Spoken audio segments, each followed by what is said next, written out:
Okay, so this is the video lecture for Earned Value Management System. And really what the Earned Value Management System does is it provides an accurate display of project status at any given time during the implementation of a project.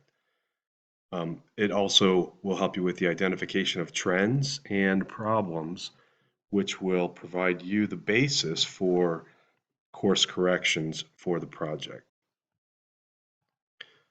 These are the earned value management system formulas. And these are the formulas that I want you to use on the earned value management assignment because these are the ones that are used in the PMP exam. So there's a couple of different indexes and metrics here that have additional formulas, but these are the ones I want you to use. And we're going to talk about each one of these. Planned value, first one. This is the budgeted cost of the work scheduled, while earned value is the budgeted cost of the work performed. The actual cost then is going to be the actual cost of the work performed. So there's a difference between planned value and earned value. It's the difference between those two is the work scheduled versus the work performed. And then actual cost is the actual cost of what you've already done in the project. Your budget at completion is the total budget for the project. Your cost variance is going to be the earned value minus the actual cost.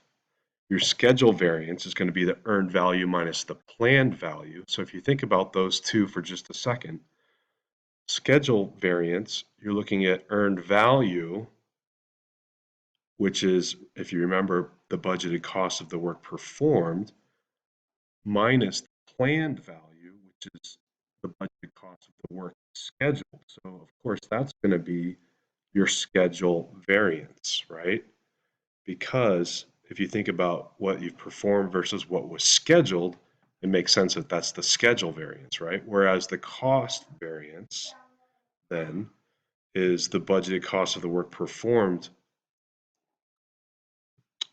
minus the actual cost of the work performed. So think about those two things when you're thinking about cost variance and schedule variance. So SPI and CPI are very similar. These metrics are earned value divided by planned value or earned value divided by actual cost. And again, if you're thinking about schedule, you know it's going to have an element of planned value because planned value is work scheduled. It's the budgeted cost of the work scheduled. So you know that the SPI then is going to have an element of planned value in it. So it's EV over PV. And similarly, CPI, the cost performance index, is EV divided by actual cost. So your estimate at completion then is your budget at completion, which is your total budget for the project, divided by the CPI. And your estimate to complete is going to be your estimate at completion minus the actual cost. And there's you can go about that another way too. We're not going to talk about that here. I do have a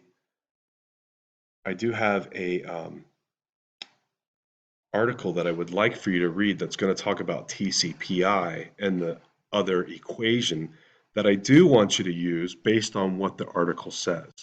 We'll talk about that in a minute as well.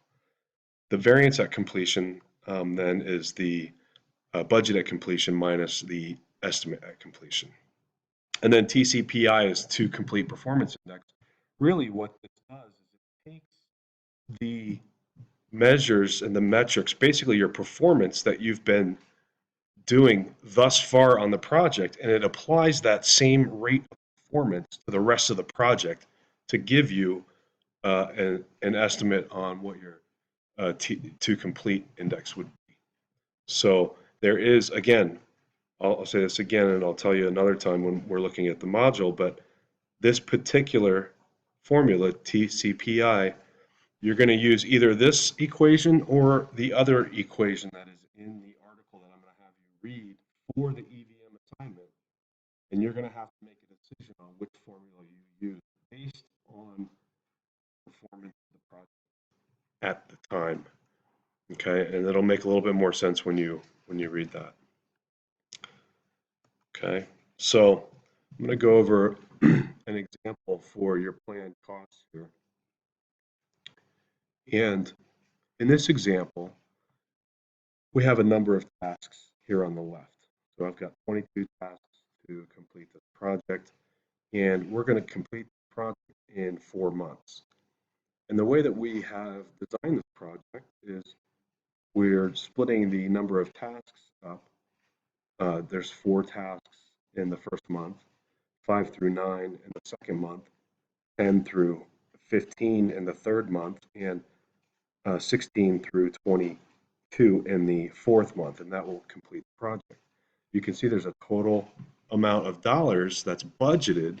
So the planned value, the amount that's scheduled to be completed in month 1 for task 1 is $2,000. For task 2, it's $3,000. It's task 3 is $5,000, and task 4 is $1,000. So you have a total planned value for all of the tasks that you have budgeted to complete in month 1 of $11,000. Similarly, in month 2, you have a planned value of $11,000. Month 3, you have a planned value of $42,000 to be completed.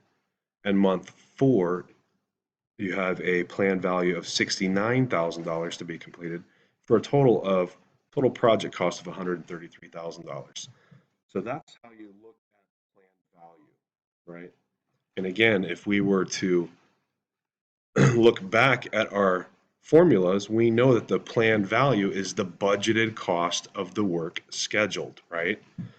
So thinking about this again, this is the planned cost of work we have scheduled. Here's what we have scheduled over here on the left, tasks 1 through 4 for month 1. And this is what we are budgeting it to cost us to complete those 4 tasks. So again, that's our planned value for month 1, $11,000. Okay. So if we look at the planned value and the budget at completion in our example, so the planned value or the budget cost of the work scheduled for an activity or a component of the work breakdown schedule. So looking at our WBS here, we know that the planned value for task 1 then is $2,000, right? That's simply that's all that is saying. Okay. When we look at it on a monthly basis, we know the planned value of month 1 is $11,000. So I have here, in our case, the planned value for month 1 then is $11,000, which is the sum of tasks 1 through 4, right? So our budget at completion, and if we go back to our formulas, we know our budget at completion is the total budget for the project. And we know what that is. We can easily look at this and see that our budget at completion is $133,000 right down here, because it's the sum of all of the planned values of all of the tasks in the project. Okay. So I have written here, budget at completion is what we expect to pay for the completed project, or the total cumulative planned value. So again, in our example, the budget at completion is month 1's planned value, which was 11,000, months 2 planned value, which was 11,000, and so forth until we get to the $133,000 for the project. Okay, so let's move on then, and we've begun implementation of the project, and now we've got some actual costs. And in this case, what I've done here is we've listed the actual cost for each of these tasks. So there's another column here that wasn't there before, and we're looking at task 1. Our planned value is $2,000. The actual cost that it took us to complete that task was $3,000. Okay, so we went over our planned value on this particular task. And then task 2, it was right on target. Task 3 was again over $1,000. Task 4 was right on target. So our actual cost for month 1 was $13,000. Here we did month 2. We didn't complete task 5, so we didn't put a planned value, or we didn't put an actual cost in there. We did complete tasks 6, 7, and 8, but not 9. And when we did 6, 7, and 8, 6 was right on target, 7 was under our planned value by $1,000, and task 8 was right on target. So our actual cost then was $7,000 for month 2, $13,000 for month 1, so we were $2,000 over our planned value, but we were $4,000 under our planned value for month 2. Well, here's the situation, right? And we learned a little bit about this by phasing our budgets.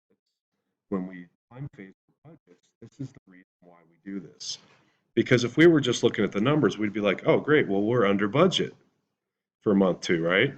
But what it's showing is that we didn't actually complete 2 of the tasks at all. So that is problematic, and that's where we're going to get into the schedule variance, and we'll look at that in a second. So at the end of the month 2, we have actual costs of $13,000, $7,000, $20,000, but our planned value was $22,000, so we're $2,000 under budget at this point. So we were expecting our project cost to be $20,000, but we're billing $20,000 to the project instead. So the question again, are we really operating the project at $2,000 under budget? And are we ahead or behind schedule? Well, it's in this example, it's easy to see that we are not we are not ahead of schedule. So it really depends on what work was accomplished for the $20,000 that was charged against the project. And that's the whole point of the earned value management system. So the actual cost that was incurred for completing the activities were of task 2, for example, is $3,000. The planned value was also $3,000. However, for task 3, if you remember, the planned value was $5,000 and the actual cost was $6,000. We have to bill against the project $13,000 for all the tasks that were completed in month 1. Okay, so we were over budget in month 1. Earned value, performance measurement that tells us how much of the budget we really should have spent for the work that was completed.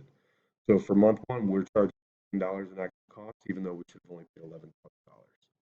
So we get $11,000 of earned value for month 1, even though we spent $13,000. Okay, so for month 2, we charge $7,000 for the project, even though our earned value is $8,000. Okay, and let me go back a couple slides so you can see that this is the value of the tasks that we completed. Okay, let me just go back and show you that. So the value of the tasks that we completed is right here, 2,000, 4,000, and 2,000. So that's the earned value that we earned in month 2, $8,000. Has nothing to do with what we paid. That's the value. Earned value is $8,000 for month 2. Okay? So when we're talking about our formulas and we're doing our calculations, we would use $8,000 for month 2 as our earned value. Again, only the values of the tasks that were completed. So if we do this out for, this is just kind of a chart that kind of wraps all that up, what we just talked about. So the planned value, right, $11,000 for month 1. This is what we plan to charge to the project. The actual cost is different. This is what we charge the project because that's what it actually cost us to do those things. Okay. The earned value is the amount of money that we had budgeted for each of the tasks that we completed. So we get an earned value for month 1 of $11,000, which matches our planned value because we completed all the tasks. Okay, and if you remember, that's going to be about schedule, earned value and planned value. And then about budget is going to be actual cost and earned value. So we know that we're over budget, but we are on schedule for month 1 because we earned what we had budgeted, but it cost us more. So this earned value is what we should have charged to the